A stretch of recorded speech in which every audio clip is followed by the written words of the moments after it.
All praises to Allah who has created us, who is the nourisher, cherisher, sustainer, who controls this multidimensional universe, who is the first, nothing is before him, who is the last, nothing is after him, who is the nearest, nothing is nearer than him, who is the highest, nothing is above him. যে মহান রব আমাদেরকে অগণিত মানুষের মধ্য থেকে যাচাই করে বাছাই করে আজকে তৃতীয় বার্ষিক তাফসিরুল কোরআন মাহফিল বড়বিল মন্থনা হিলফুল ফুজল মানব কল্যাণ সংগঠনের উদ্যোগে উপস্থিত হওয়ার তৌফিক এনায়েত করলেন সেই মহান রবের দরবারে শুকরিয়া স্বরূপ সকলে বলি আলহামদুলিল্লাহ। জনাবে মুহাম্মদ সাল্লাল্লাহু আলাইহি ওয়াসাল্লাম, who is not a general person, as a father, as a leader, as a commander, as a prophet, as a lawgiver, as a lawmaker, as a reformer of the society, who is a unique, unparalleled, incomparable, আমাদের সর্বশেষ নবী, যিনি পিতা হিসেবে, নেতা হিসেবে, নির্দেশক হিসেবে, নবী হিসেবে, আইনদাতা হিসেবে, আইন প্রণেতা হিসেবে, সমাজ সংস্কারক হিসেবে সাধারণ কোনো ব্যক্তি নন, যিনি অসাধারণ, অতুলনীয়, অনন্য, যার আদর্শ অনুসরণ, অনুকরণ এবং বাস্তবায়নের মধ্য দিয়ে আমরা ইহকালীন কল্যাণ এবং পরকালীন মুক্তির পথ সুনিশ্চিত করতে পারি, সেই জনাবে মুহাম্মদ সাল্লাল্লাহু আলাইহি ওয়াসাল্লামের উপরে সংক্ষিপ্ত সারে দরুদ জ্ঞাপন করছি। আল্লাহুম্মা সাল্লি আলাইহি, আল্লাহুম্মা বারিক আলাইহি। আজকের মাহফিলের প্রধান পৃষ্ঠপোষক অধ্যাপক মোহাম্মদ রায়হান সিরাজি, সহকারী সেক্রেটারি বাংলাদেশ জামাতে ইসলামী রংপুর মহানগর শাখা, ইতিমধ্যে কথা রেখেছেন। আজকের প্রধান আকর্ষণ বিশ্বজয়ী হাফেজ হুজাইফা ইতিমধ্যে আমাদেরকে সুললিত কণ্ঠে কোরআন শুনিয়েছেন। আজকের এই প্রোগ্রামের প্রধান অতিথি জনাব মোহাম্মদ রুহুল আমিন, প্রতিষ্ঠাতা সভাপতি গঙ্গাচড়া উন্নয়ন ফোরাম, সহ সভাপতি বাংলাদেশ জাতীয়তাবাদী প্রচার দল কেন্দ্রীয় কমিটি ঢাকা। আজকে প্রধান বক্তা হিসেবে উপস্থিত থাকবেন আন্তর্জাতিক খ্যাতিসম্পন্ন মুফাসসিরে কোরআন, বিশিষ্ট ইসলামী চিন্তাবিদ মুফতি কাজী মোহাম্মদ ইব্রাহিম, প্রধান মুহাদ্দিস জামিয়া কাসিমিয়া ক্যামিল মাদ্রাসা নরসিংদী। এখানে উপস্থিত রয়েছেন আমার মাথার তাজ, অনেক আলেম ওলামা উপস্থিত রয়েছেন, কবি, সাহিত্যিক, সাংবাদিক, সুধী সমাজ, আমার পিতৃতুল্য চাচাগণ, ভাইতুল্য ভাইগণ, এবং আরও এখানে উপস্থিত রয়েছেন আমার সহকর্মীবৃন্দ, যারা বিভিন্ন প্রবিশ থেকে আগত, পল্লী বিদ্যুতের আমার সহকর্মীবৃন্দ, সকলের প্রতি আবার সালাম নিবেদন করছি এবং পর্দার অন্তরালের মা ও ভগ্নীগণ সকলের প্রতি সালাম। আসসালামু আলাইকুম ওয়া রাহমাতুল্লাহ। আজকে এখানে প্রথম যে কথাটি আমার মনে পড়ছে, পর্দার অন্তরালে আজকে আমার মা থাকার কথা ছিল, হয়তো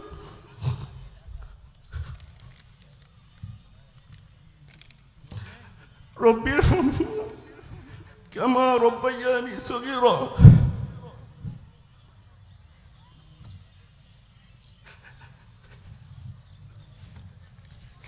জুমার সালাত শেষ করে আমি গেলাম দাদিমা দাদার কবরে, তাদের জন্য দোয়া করে মায়ের কবরে গেলাম।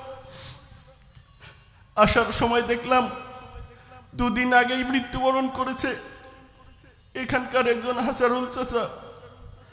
আমাদের পৃথিবীর এই সফরটা কত সংক্ষিপ্ত।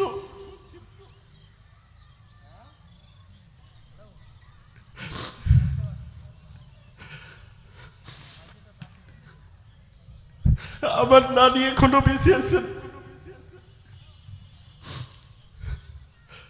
আমার মা এই পৃথিবীতে নেই। এই পৃথিবীতে আসার একটা সিরিয়াল আছে, কিন্তু যাওয়ার কোনো সিরিয়াল নেই। আমি আমার গ্রামের দু একটি কথা বলি। নুরুল চাচা নামে একজন চাচা আছে, তার সন্তান শিশু অবস্থায় মারা গিয়েছে। মনে পড়ে আমার এলাকার মেম্বার দাদার কথা। ওনার একটা ছোট ছেলে ছিল রায়হান চাচা, খুব অল্প বয়সে এই পৃথিবীর সফর শেষ করে পরে যাবে। আব্দুল মজিদ দাদার সন্তান ছিল আব্দুল কাইয়ুম চাচা, আমাদের সমবয়সী। আজকে শালমারা কবরস্থানে তাদের লাশ, আমিও তাদের মধ্যে সামিল হতে পারতাম। আপনারা যারা এসেছেন তারাও পড়তেন, কিন্তু মহারম আমাদেরকে দয়া করে মায়া করে বাঁচিয়ে রেখেছেন।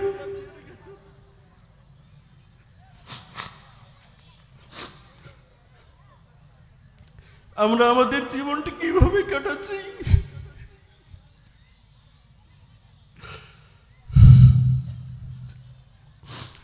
আপনাদের কাছে দোয়া চাই, আল্লাহ যেন আমাকে কন্ট্রোল করার সক্ষমতা দান করেন এবং কিছু কথা যেন কোরআন এবং হাদিস থেকে আমি বলতে পারি। সম্মানিত উপস্থিতি, আমি হয়তো বিভিন্ন বিষয়ে কথা বলবো, বিষয় ভিত্তিক আজকে কথা রাখবো না। আব্দুল্লাহ ইবনে মাসউদ রাদিয়াল্লাহু আনহু থেকে বর্ণিত হাদিসটি বুখারীতে 527 নম্বরে রয়েছে, মুসলিমে 85 নম্বরে রয়েছে, নাসাইতে 610 নম্বরে রয়েছে। উক্ত হাদিসটি মিশকাতের 568 নম্বরে রয়েছে। তিনি বলেন, আমি আল্লাহ রাসূল সাল্লাল্লাহু আলাইহি সাল্লামকে জিজ্ঞাসা করলাম, হে আল্লাহ রাসূল, মহান রবের নিকটে সবথেকে উত্তম আমল কোনটি? আইয়ুল আমালি আহাব্বু ইলাল্লাহ। আল্লাহ রাসূল সাল্লাল্লাহু আলাইহি সাল্লাম বললেন, as-salatu ala waqtiha, সময় মতো সালাত আদায় করা। পরে আবার জিজ্ঞাসা করলেন, হে আল্লাহ রাসূল, তারপরে কোন আমলটি উত্তম? তিনি বললেন, তারপরের আমলটি হচ্ছে বিরুল ওয়ালিদাইন, পিতামাতার সাথে সদাচরণ করা। পরের আমল কোনটি জিজ্ঞাসা করলেন, তখন বললেন, কলাল জিহাদু ফি সাবিলিল্লাহ, আল্লাহর পথে জিহাদ করা। সবথেকে উত্তম আমল হচ্ছে সময় মতো সালাত আদায় করা, তারপরে পিতামাতার সাথে সদাচরণ করা, তারপরে হচ্ছে আল্লাহর পথে জিহাদ করা। সম্মানিত উপস্থিতি, সালাত নিয়ে একটু পরে আমি কথা বলবো। প্রথমত বলতে চাই পিতামাতার সাথে সদাচরণ নিয়ে।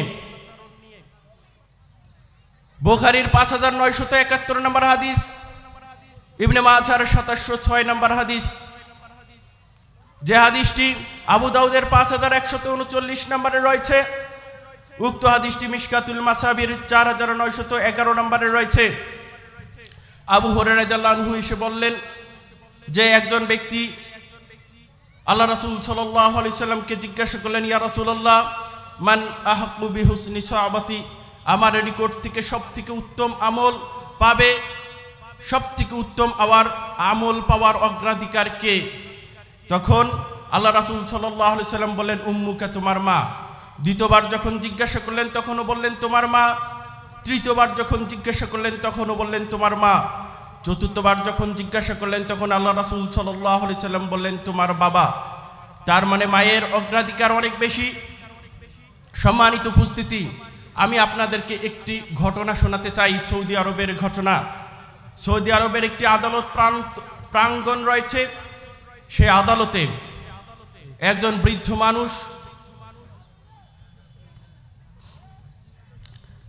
বৃদ্ধ মানুষ সেখানে খুব কান্নাকাটি করতেছে। বলেন তো কে কান্নাকাটি করতেছে? একজন বৃদ্ধ মানুষ, বয়স হয়েছে। আদালত প্রাঙ্গণটি ভারী হয়ে গেছে।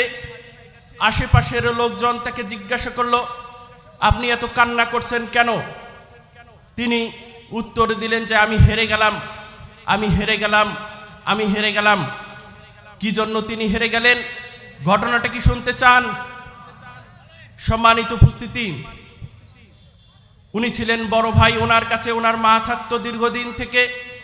ওনার ছোট ভাই এসে বড় ভাইকে বলতেছে যে ভাই, তুমি তো মাকে পেলে, তুমি তো জান্নাত কামাই করে নিচ্ছ, কিন্তু আমি আমার মায়ের সেবা করতে পারছি না। তুমি আমাকে একটু দাও, আমি আমার মায়ের খেদমত করতে চাই। বড় ভাই নাছরবান্দা। বড় ভাই বলল, তুমি আমার কলিজাটা নিয়ে যাও, আমি তোমার নামে আমার বাড়িটি লিখে দেব। কিন্তু আমি আমার এই জান্নাতকে ছাড়তে চাই না। ছোট ভাইও নাছরবান্দা, যখন ফায়সালা হচ্ছে না, ছোট ভাই তখন কেস করেছে আদালতে। কেসটি যখন আদালতে, তখন জজ কিং কর্তব্য বিমূঢ়। জজ তখন বলল যে তাহলে ওনার মাকে নিয়ে আসেন, ওনার মা ফায়সালা করবে কার কাছে থাকবে। মা আসলেন, বৃদ্ধা মা। মাকে জিজ্ঞাসা করলেন জজ, মা মা মা আপনি কার সঙ্গে থাকতে চান? মা তখন উত্তর দিলেন, আমি মা হিসেবে কিভাবে ডিসিশন দেব আমি কোন ছেলের সঙ্গে থাকব। তখন জজ ডিসিশন দিলেন, যেহেতু বড় ভাইয়ের কাছে দীর্ঘদিন থেকে মা রয়েছে, তাই ছোট ভাইয়ের কাছে থাকবে। যখন এই ফায়সালাটি হয়ে গেল, তখন ওই যে বড় ভাই ছিল, বৃদ্ধ মানুষ, বয়স হয়েছে, উনি আদালত প্রাঙ্গণটিকে কান্নায় একদম এত অবস্থা খারাপ করে ফেললেন যে আশেপাশের যে বাতাস রয়েছে তা ভারী হয়ে গেল। সম্মানিত উপস্থিতি, আমরা বুঝতে পারি না। কাব বিন উজরা রাদিয়াল্লাহু আনহু থেকে বর্ণিত সহিহ তারগিব ওয়াত তারহিবের 995 নম্বর হাদিস।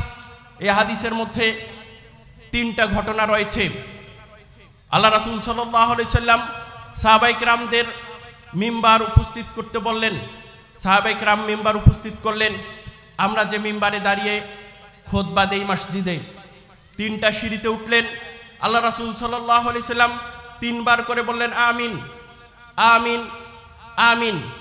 যখন আল্লাহ রাসূল সাল্লাল্লাহু আলাইহি সাল্লাম মিম্বার থেকে নামলেন, তখন ওনাকে জিজ্ঞাসা করলেন সাহাবায়ে কেরাম, হে আল্লাহ রাসূল, আপনি 3 বার কেন আমিন বললেন? তখন আল্লাহ রাসূল সাল্লাল্লাহু আলাইহি সাল্লাম বললেন, আমার কাছে জিবরিল আমিন এসেছিলেন, এসে বললেন যে ব্যক্তি রমাদান পেল কিন্তু তার গুনাহ ক্ষমা করে নিতে পারল না,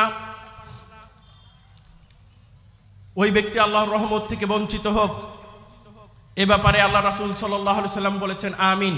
সামনে আমাদের রমাদান না, এই রমাদান মাসটি আসতেছে, তার মানে আমাদের গুনাহ ক্ষমা করে নেওয়ার একটা সুযোগ। তাই বলেন, কথা ঠিক কিনা? ইনশাআল্লাহ আমরা আজকেই নিয়ত করি যেন আমরা সিয়াম রাখতে পারি। সবাই বলি আল্লাহুম্মা আমিন। সম্মানিত উপস্থিতি, শুধু তাই নয়, আমি আজকে এই বিষয়ে যেহেতু বক্তব্য দেব না, তাই আমি একটু সংক্ষেপে বলতে চাই।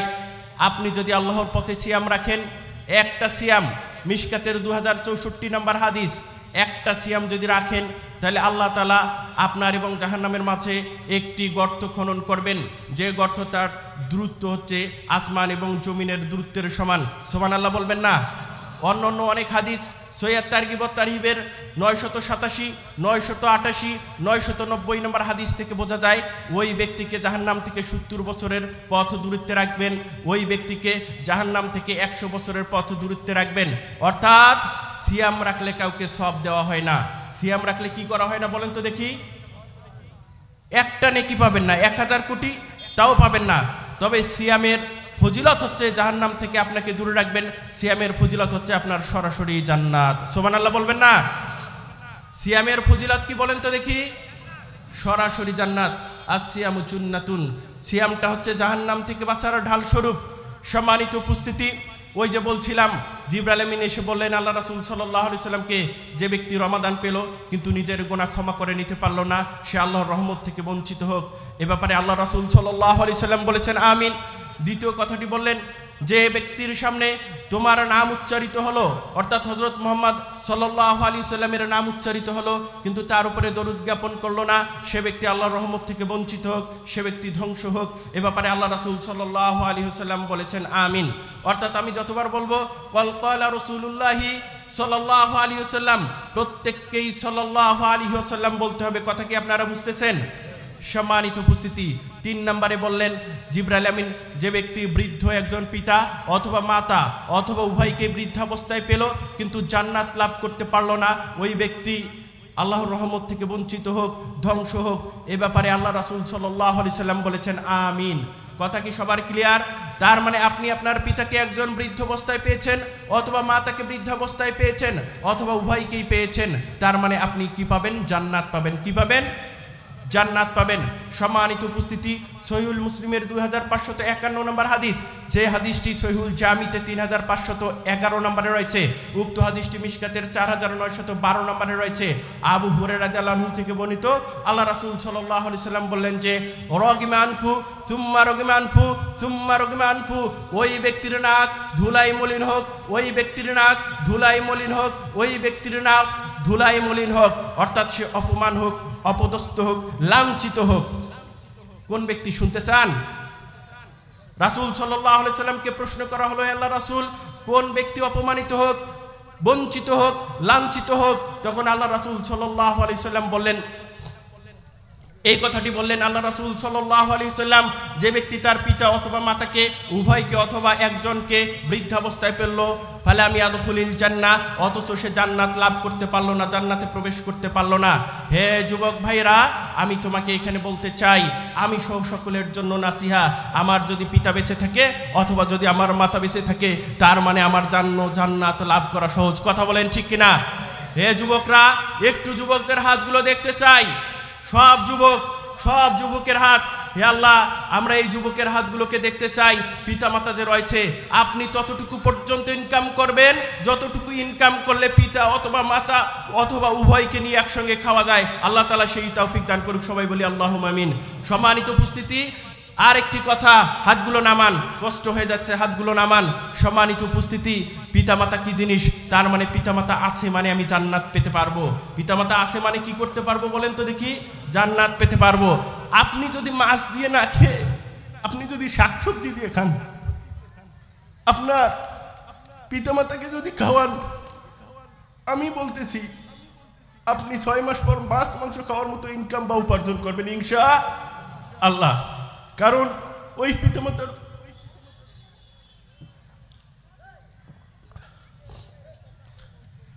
পিতামাতা যখন বৃদ্ধা থাকবে, আপনার জন্য দোয়া করবে কিনা বলেন তো দেখি? করবে দোয়া। আদাবুল মুফরাদ, আমরা সহিহুল বুখারী পড়েছি না? সহিহুল বুখারী পড়েছি না? ইমাম বুখারী রাহিমাহুল্লাহ লিখেছেন, ওনার অরিজিনাল নাম হচ্ছে আবু আব্দুল্লাহ মুহাম্মদ ইবনে ইসমাইল ইবনে ইব্রাহিম ইবনে মুগিরা ইবনে বারদিস বা আল বুখারী আল জুফি। ওনার নাম কে শুনেন না এখানে? কেউ আছেন কি? প্রত্যেকেই শুনেছি আমরা ইমাম বুখারীর নাম। ইমাম বুখারী ছোটবেলায় অন্ধ ছিলেন, এই ঘটনা কি জানেন আপনারা? হয়তোবা অনেকেই জানেন। ইমাম বুখারী রাহিমাহুল্লাহ ছোটবেলায় অন্ধ ছিলেন। ওনার মা ইমাম বুখারী রাহিমাহুল্লাহর জন্য প্রচুর দোয়া করতেন, তাহাজ্জুদে বসে দোয়া করতেন। কিন্তু ইমাম বুখারী রাহিমাহুল্লাহর এই চোখ ভালো হচ্ছে না, কিন্তু তিনি নাসর বান্দি, তিনি জানেন যে মায়ের দোয়া মহান রবের নিকটে কবুল হবে, তাই তার মা এত পরিমাণ দোয়া করেছে, পরবর্তীতে আল্লাহ তাআলা এই দোয়া কবুল করেন এবং ইমাম বুখারী রাহিমাহুল্লাহর চোখ ভালো হয়ে যায়। সুবহানাল্লাহ বলবেন না? তার মানে এই মায়ের দোয়া সন্তানের জন্য কি লাগে? এখনো যদি মা দোয়া করে, বাবা দোয়া করে, এখনো কি লাগবে আমাদের জন্য? আমি আপনাদেরকে বলি, 10 তারিখ সকালে আমার বাবার সঙ্গে কথা হচ্ছে, বলতেছে, বাবা এখানে তো মাহফিল আছে, তোমার জন্য অনেক দোয়া করি, আল্লাহ তোমাকে কবুল করুক। আমি মনে করি আমার বাবার এই দোয়া, আমি পল্লী বিদ্যুতে চাকরি করি, কখনো আমি চিন্তা করিনি এরকম মঞ্চে আমি কথা বলবো। আমার আরেকটা কথা খুব মনে পড়ে, আমার মা ক্যান্সার রোগী ছিল, অনেকে হয়তো জানেন। অনেকদিন কিছু খেতে পারেননি। আমি তখন যশোর চাকরি করি, খুব কান্নাকাটি করতাম। আমার অনেক কলিগ আছে, কান্নাকাটি থেকে আমাকে ছুটিতে পাঠিয়ে দিতেন। আমার মায়ের কাছে যখন আসতাম, আমার মা আমাকে একটা কথা বলতো, বাবা তুই জীবনে অনেক বড় হবি। আমার কানে এখনো ভাসে কথাটা, বাবা তুই জীবনে অনেক বড় হবি। গতকাল 8:30টার সময় আমি অনেক বড় একটা লেকচার লিখেছি, আমি অলরেডি একটা বই লিখতেছি। এই লেকচারটা লিখবো, আমি কি বলবো আপনাদের সামনে, কোন কথাটা ইম্পর্টেন্ট আমি বুঝে উঠতে পারছি না, কোন কথাটা বলা জরুরি। আমি কিংকর্তব্য বিমূঢ় ছিলাম। আমি কালকে থেকে আজ পর্যন্ত অনেকক্ষণ অনেকগুলো জিনিস লিখেছি, যা মনে এসেছে যে এই কথাগুলো বলবো, আমি সব কিছু বলার সময় পাবো না।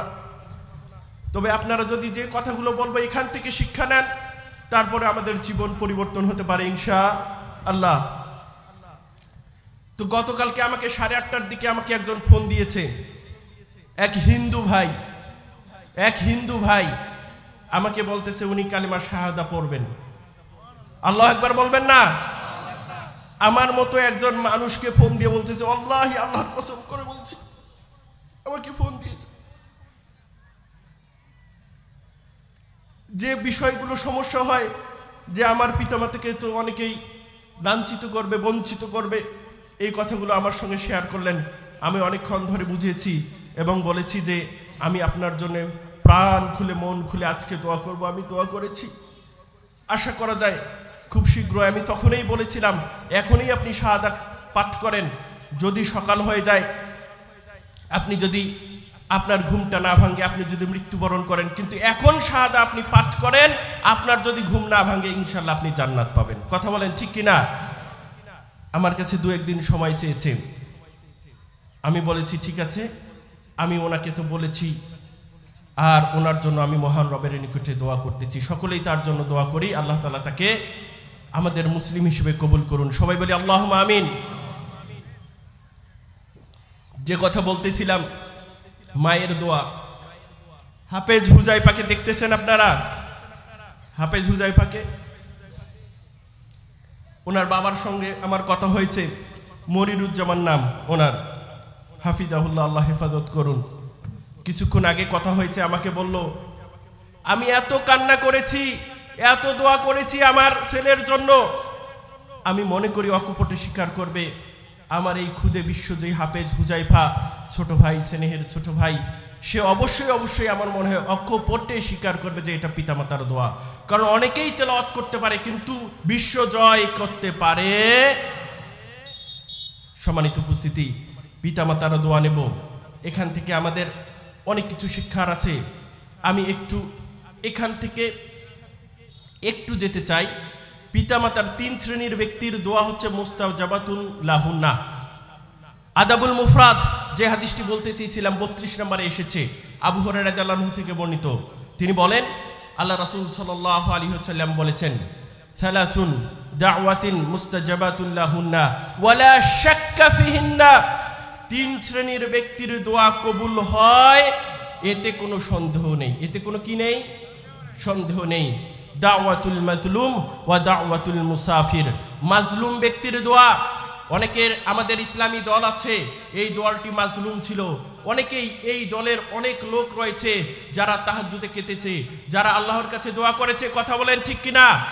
হয়তোবা এই মাজলুম ব্যক্তিগুলোর দোয়ার ফসল স্বরূপ আল্লাহ তাআলা আমাদেরকে এই সুদিন দিয়েছেন। কথা বলেন ঠিক কিনা? এই মাজলুমের দোয়া কবুল হয়। তারপরে মুসাফির ব্যক্তির দোয়া কবুল হয়। ওয়া দাওয়াতুল ওয়ালিদাইনি আলা ওয়ালাদিহিমা। আর সন্তানের জন্য পিতামাতার দোয়া কবুল হয়। সন্তানের জন্য কার দোয়া কবুল হয়? পিতামাতার দোয়া কবুল হয়। আমি বলতেছি আপনাকে, হে ভাই, পাশে যদি আমার বোনেরা থাকে, আপনার বাবা অথবা আপনার মা যদি আপনার সঙ্গে একই খানায় না খায়, আপনি গিয়ে আজকে বাবাকে বলবেন, বাবা এতদিন যা হয়েছে হয়েছে, আজকে আমি তোমার কাছে ক্ষমা প্রার্থনা করছি, তুমি আমার সঙ্গে খাবে, আমি যা খাবো তাই খাবে। বলেন পিতা রাজি হবে কিনা? মাকে যদি বলে মা রাজি হবে কিনা? আপনার যদি খাবার নাও থাকে তারপরেও মা আপনার সঙ্গেই থাকবে, পিতা আপনার সঙ্গেই থাকবে, আপনার সঙ্গেই খাবে। তাহলে বারাকা দেবেন কে? আল্লাহ বারাকা দেবেন। সম্মানিত উপস্থিতি, আমার যদি ভাবিরা এখানে থাকে, আমার বোনেরা থাকে, আমাকে দেখতেছেন, আমি আপনাকে বলি, আপনার স্বামীর যদি আয়ু বৃদ্ধি চান অথবা আপনার স্বামীর যদি রিজিকে বারাকা চান, তাহলে আপনি আপনার শ্বশুর শাশুড়ির সাথে ভালো আচরণ করবেন। এবং এটা হাদিসে এসেছে, যে ব্যক্তি তার রিজিকে বারাকা চায় এবং হায়াত বৃদ্ধি করতে চায়, সে যেন তার আত্মীয় স্বজনদের সাথে, কাছের লোকদের সঙ্গে ভালো আচরণ করে। তার মানে কোনো ভাবি যদি আমার কোনো ভাইকে ভালোবাসে, অর্থাৎ হায়াত বৃদ্ধি চায়, রিজিকে বারাকা হোক চায়, তাহলে কি পরামর্শ দেবে বলেন তো? যে তোমার বাপমার সাথে ভালো আচরণ করো, তোমার বোনগুলোর সাথে ভালো আচরণ করো, অমুক যে তোমার আত্মীয় আছে তার সাথে ভালো আচরণ করো। কথা বলেন, বলবে কি না? যদি কোনো বউ বলে যে তোমার পিতামাতার সাথে সম্পর্ক ছিন্ন করো, তোমার পিতামাতার সঙ্গে আলাদা খাও, আমি আপনাকে অকপটে বলতে চাই ওই বউ আপনাকে ভালোবাসে না। আপনার রিজিক বৃদ্ধি হোক সেটা চায় না, আপনার হায়াত বৃদ্ধি হোক এটা চায়। কথা কি আমার বুঝতেছেন?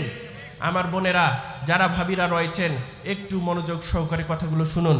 সম্মানিত উপস্থিতি, আমাদের পিতামাতার ব্যাপারে অনেক কোরআনের আয়াত এসেছে, হাদিস এসেছে, আমি অতগুলো বলতে পারবো না, সময়ের স্বল্পতা রয়েছে। মহান রব সূরা লুকমানের 14 নম্বর আয়াতে বলেন, وَوَصَّيْنَا الْإِنسَانَ بِوَالِدَيْهِ حَمَلَتْهُ أُمُّهُ وَهْنًا عَلَى وَهْنٍ وَفِصَالُهُ فِي عَامَيْنِ أَنِ اشْكُرْ لِي وَلِوَالِدَيْكَ إِلَيَّ الْمَصِيرُ। যে আর আমরা মানুষদেরকে নির্দেশ প্রদান করি তারা যেন পিতামাতার সাথে ভালো আচরণ করে।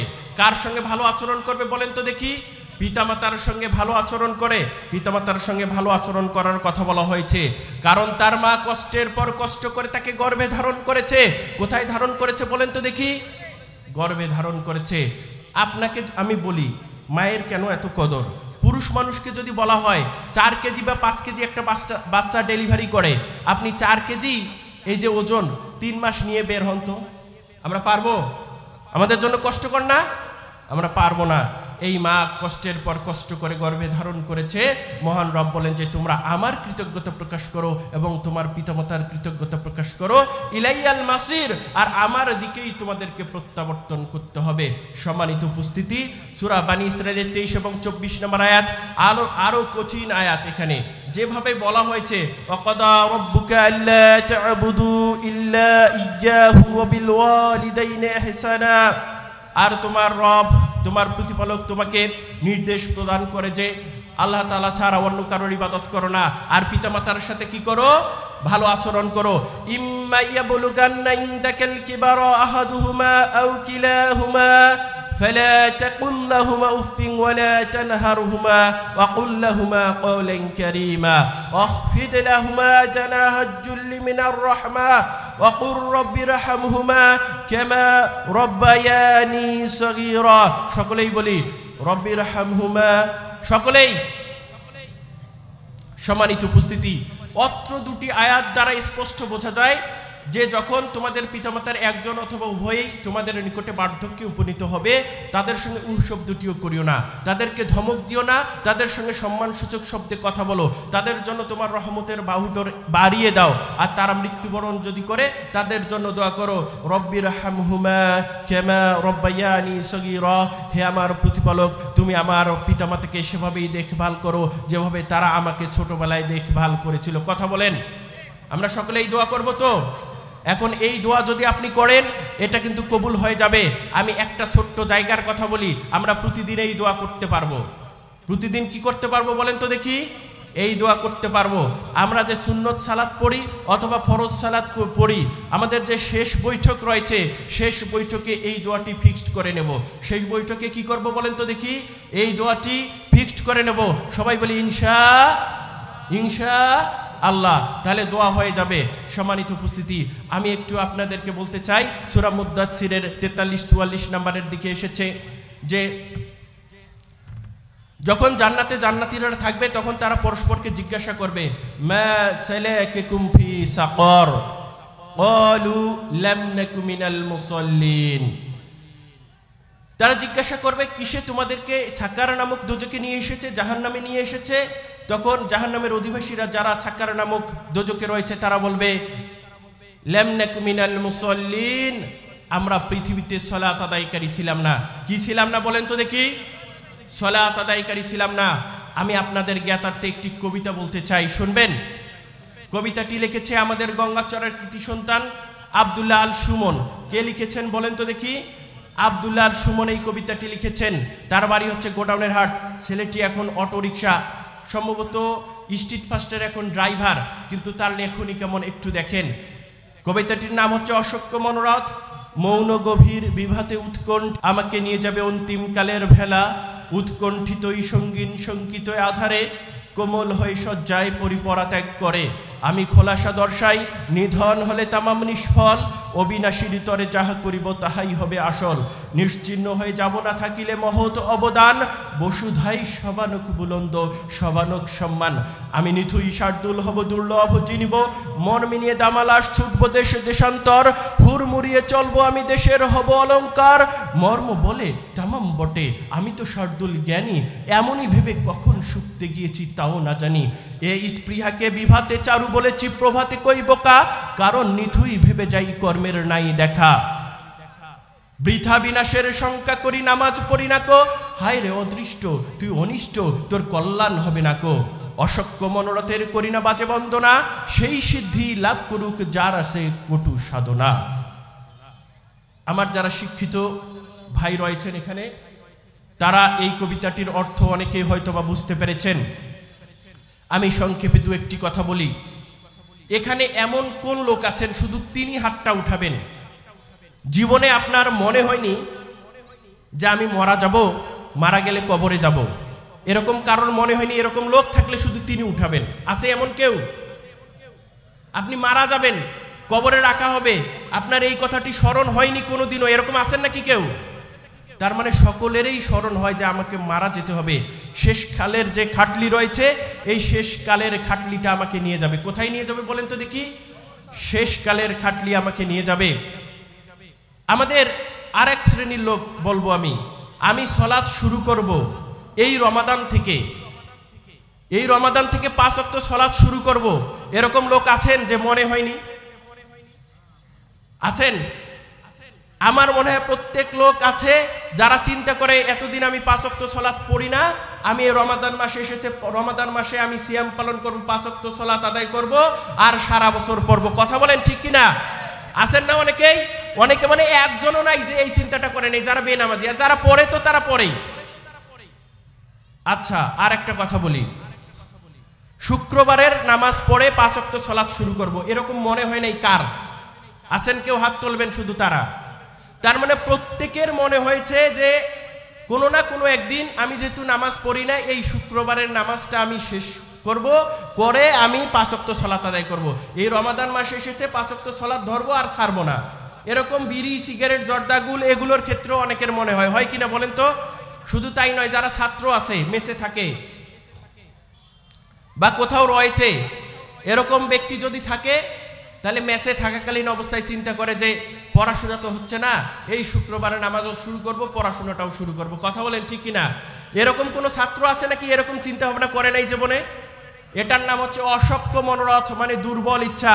তাই কবি বলতেছেন যে তিনি একদিন চিন্তা করতেছেন, মৌন গভীর একদিন রাতে তিনি চিন্তা করতেছেন, একদম সংক্ষেপে বলি, তিনি পড়তেছেন, পড়তে পড়তে বইটা বুকে রাখছেন, খুব গভীর নিমগ্ন যে আমাকে শেষকালের খাটলি নিয়ে যাবে। তো যেহেতু আমি মারাই যাব, তাহলে আমি কিছু অবদান রেখে যেতে চাই। Man lives in deeds but not in years, মানুষ বাঁচে তার কর্মের মধ্যে, বয়সের মধ্যে নয়। তিনি তাই সেটা তার কি করতে চান যে তিনি কিছু অবদান, কন্ট্রিবিউশন এই পৃথিবীর জন্য রেখে যেতে চান। এই কন্ট্রিবিউশন রাখার জন্য তিনি চিন্তা করতেন যে আমি নিথুই শার্দুল হব, দুর্লভ জিনিব, মর্মে নিয়ে দামালার ছুটব দেশ দেশান্তর, মানে অনেক কিছু করব। এরকম চিন্তা হয় না মানুষের? হয় না চিন্তা? তাই ইনি মরবে এই চিন্তাও করতেছে, অনেক কিছু করবে এটাও করতেছে, কিন্তু বলতেছে যে সকালবেলা যখন উঠেছে তখন বলতেছে যে এই স্পৃহাকে বিভাতে চারু বলেছি প্রভাতে কই বোকা, কারণ নিথুই ভেবে যাই কর্মের নাই দেখা। কারণ কি? প্রত্যেক সময় শুধু আমরা কি ভাবি যে এটা করব ওটা করব, কিন্তু কর্ম করি কি করি না বলেন তো দেখি? কর্ম করি না, বা আমাদের চেষ্টা বা প্রচেষ্টা নেই, সেটা একটা বিষয়। সম্মানিত উপস্থিতি, যে কথা বলতেছিলাম, তার মানে আমাদের এই যে চিন্তাটা করব সেই অনুযায়ী আমাদের কর্ম করতে হবে। কবরে যাব সবার চিন্তা আছে, তাহলে আমাকে ইসলাম অনুযায়ী চলতে হবে। কথা বলেন ঠিক কিনা? তারপরে বলতেছে যে কবি, বৃথা বিনাশের শঙ্কা করি নামাজ পড়ি না কো, হায় রে অদৃষ্ট তুই অনিষ্ট তোর কল্যাণ হবে না কো। শুধু বিনাশের শঙ্কা করি, মারা যাবো এই চিন্তা করি, কিন্তু নামাজে পড়ি না, হায় রে কপাল তুই অনিষ্ট তোর কল্যাণ হবে না। তা আজকে আমি একটু কথা আপনাদের কাছে ওয়াদা নিতে চাই। আজকে শুক্রবারের সালাত আদায় করেছেন, আজকে থেকে 5 ওয়াক্ত সালাত আদায় করবেন কারা কারা? আল্লাহর কাছে আমরা যেন মৃত্যু পর্যন্ত করতে পারি, দুহাত উঠিয়ে মহান রবকে দেখাই, হে মহান রব এই হাতগুলোকে তুমি কবুল করো। সবাই বলে আল্লাহুম্মা আমিন। কষ্ট করে উঠিয়েছেন, আপনারা হাতটা নামান। তার মানে এখান থেকে বোঝা গেল যে আমাদেরকে যে চিন্তাটা করব সেই অনুযায়ী কাজ করতে হবে। সময়ের অনেক স্বল্পতা রয়েছে, আমি এই ক্ষেত্রে দু একটি জিনিস আমি আপনাদেরকে নাসিহা করতে চাই। দেখেন যুবকরা, 4314 নম্বর হাদিসে এসেছে মিশকাতের, যে হাদিসটি বুখারীতে 5787 নম্বরে রয়েছে, মা আসফালা মিনাল কাবাইনি মিনাল ইজহারি ফিন্নার, যে ব্যক্তি টাকনুর নিচে কাপড় পরিধান করে সেই অংশটুকু জাহান্নামে যাবে। কোথায় যাবে বলেন তো দেখি? জাহান্নামে যাবে। আমরা যখন প্যান্ট কিনি, টাকনুর উপরে প্যান্ট কিনি না টাকনুর নিচে ঝুলিয়ে প্যান্ট কিনি? কথা বলেন। যখন দর্জিকে বানাতে দেই তখন কিভাবে বানাতে দেই? এখানে কেউ যদি দর্জি থেকে থাকেন, তাকে আমার নসিহা, ওই ছেলেটি যদি মুসলিম হয় আপনি তাকে এই হাদিসটি শোনাবেন যে এই টাকনুর নিচে কাপড় পরা হারাম, আমি কি টাকনুর উপর থেকে মাপ দিব কিনা? কথা বলেন। কেউ দর্জি আছেন নাকি এখানে? অনেকেই থাকতে পারেন, এই কথাটা একটু স্মরণ করিয়ে দিবেন। যদি স্মরণে পড়ে তাহলে সে যদি চায় তাহলে সে ভালো কাজের দিকে ধাবিত হবে। আর সে যদি বলে ঠিক আছে টাকনুর নিচে আমি পরবো, কোনো সমস্যা নেই। কিন্তু আমি আপনাদেরকে বলতে চাই, টাকনুর নিচে আপনি লুঙ্গি পরতেছেন, পাজামা পরতেছেন, প্যান্ট পরতেছেন, তাহলে ওই অংশটুকু যদি জাহান্নামে থাকে আপনি থাকবেন কোথায়? একটু বলেন তো দেখি, কোথায় থাকবেন? আচ্ছা, নামাজের আমি তাহলে এখন শেষ করে দেব, আর অনেক কথা ছিল। আপনাদের কি ছিল 1 মিনিটে বলি। আপনাদের কি চলছে বলেন তো দেখি? লটারি চলছে না? সূরা মাইদার 90 এবং 91 নম্বর আয়াত থেকে এই লটারিকে হারাম করা হয়েছে। কি করা হয়েছে বলেন তো দেখি? হারাম করা হয়েছে। শুধু তাই নয়, 5672 নম্বর হাদিস নাসাইর, যে হাদিসটি 3653 নম্বরে রয়েছে মিশকাতে, আব্দুল্লাহ ইবনে আমর রাদিয়াল্লাহু আনহু থেকে বর্ণিত, তিনি বলেন আল্লাহ রাসূল সাল্লাল্লাহু আলাইহি সাল্লাম বলেছেন, লা ইয়াদখুলুল জান্নাহ আকুন ওয়ালা কুম্মারুন ওয়ালা মান্নানুন ওয়ালা মুদমিনু খামরিন, ওই ব্যক্তি জান্নাতে প্রবেশ করবে না যে ব্যক্তি পিতামাতার অবাধ্য। নাম্বার 2, জুয়া এবং লটারিতে অংশগ্রহণ করে। নাম্বার 3, দান করে খোটা দেয়। নাম্বার 4, নেশা জাতীয় দ্রব্য পান করে। অতএব আমি আপনাদেরকে স্পষ্ট ভাষায় জানিয়ে দিতে চাই, আজকে আপনাদেরকে সিদ্ধান্ত নিতে হবে, আপনার এলাকায় যখন লটারি আসবে আপনি লটারি তো কিনবেন না, বরঞ্চ প্রতিহত করবেন এবং বাধা দেবেন এই জুয়ায় যেন কেউ অংশগ্রহণ করতে না পারে। কথা বলেন ঠিক কিনা? মা বোনদের জন্য অনেক নসিহত ছিল। আচ্ছা, আমি আর বলতে চাই না, একটা হাদিস শুধুমাত্র 2 মিনিটে বলি, বাংলা অনুবাদ করব। 4992 নম্বর হাদিস মিশকাতের, হাদিসটি রয়েছে একটাই শুধুমাত্র আবু হুরায়রা রাদিয়াল্লাহু আনহু থেকে বর্ণিত, মহিলাদের জন্য। একজন মহিলা সম্পর্কে আল্লাহ রাসূল সাল্লাল্লাহু আলাইহি সাল্লামকে বলা হলে, আল্লাহ রাসূল, অমুক মহিলা বেশি বেশি সালাত আদায় করেন, সিয়াম পালন করেন, দান সাদাকা করেন, কিন্তু সে তার প্রতিবেশীকে কষ্ট দেয়। আল্লাহ রাসূল সাল্লাল্লাহু আলাইহি সাল্লাম বললেন যে ওই মহিলা হচ্ছে জাহান্নামী। কি বলছেন বলেন তো দেখি? কি বলছেন? জাহান্নামী। ওই মহিলা কি করেন? বেশি বেশি সালাত আদায় করেন, বেশি বেশি সিয়াম পালন করেন, বেশি বেশি দান সাদাকা করেন, এরপরে ওই মহিলা হচ্ছে জাহান্নামী। আর একজন মহিলা সম্পর্কে বলা হলো, হে আল্লাহ রাসূল, অমুক মহিলা কম কম দান সাদাকা করেন, কম কম সিয়াম পালন করেন, আর কম কম সালাত আদায় করেন। তার মানে কি? ফরজ সালাত আদায় করেন, রমাদান মাসে সিয়াম পালন করেন, আর দান সাদাকার ব্যাপারে বলা হয়েছে ওয়া ইন্নাহা তাসাদ্দাকু বিল আসওয়ারি মিনাল আকিদ, পনিরের অংশ বিশেষ তিনি দান সাদাকা করেন, কিন্তু তিনি প্রতিবেশীকে কষ্ট দেন না। কাকে কষ্ট দেন না বলেন তো দেখি? প্রতিবেশীকে কষ্ট দেন না। আল্লাহ রাসূল সাল্লাল্লাহু আলাইহি সাল্লাম বললেন যে হিয়া ফিল জান্নাহ, ওই মহিলা হচ্ছে জান্নাতি। ওই মহিলা কি বলেন তো দেখি? জান্নাতি। যতটুকু বলেছি সত্য, সুন্দর, কল্যাণকর। মহান রব আমাকে সহ সকলকেই আমল করার তৌফিক দান করুক। সুবহানাকাল্লাহুম্মা ওয়া বিহামদিক, আশহাদু আল্লা ইলাহা ইল্লা আনতা, আস্তাগফিরুকা ওয়া আতুবু ইলাইক। আমার জন্য শুধুমাত্র দোয়া চাই। আমার যে টার্গেট, অনেকেই মনে করেন যে দোয়া করব যে তাকে উত্তরবঙ্গে কবুল করুক, দেশে কবুল করুক। আমি কখনোই এই টার্গেটে কখনোই এগোইনি, কারণ আমি আরবি শেখার আগে ইংলিশ শিখেছি। আমি আপনাদের নিকটে দোয়া চাই, যখন দোয়া করবেন এলাকার সন্তান হিসেবে বড় করে দোয়া করবেন, পৃথিবী ব্যাপী যেন আল্লাহ তাআলা আমাকে কবুল করেন। সবাই বলি আল্লাহুম্মা আমিন। দোয়া করবেন তো ইনশাআল্লাহ? শুধু এই দেশে নয়, আমি ইংলিশে লেকচার করতেছি, আমি স্বপ্ন দেখি পৃথিবীর মানুষ এই লেকচার শুনতেছে। আমার বয়স আজকে 30, 32, 33 বছর হতে পারে। আল্লাহ তাআলা যদি 60 বছর রাখেন, আরও 30, 32 বছর আমি পড়াশোনা করার সুযোগ পাবো। কথা বলেন ঠিক কিনা? এই টার্গেট নিয়ে যেন আল্লাহ তাআলা আমাকে কবুল করেন। আসসালামু আলাইকুম ওয়া রাহমাতুল্লাহি ওয়া বারাকাতুহু।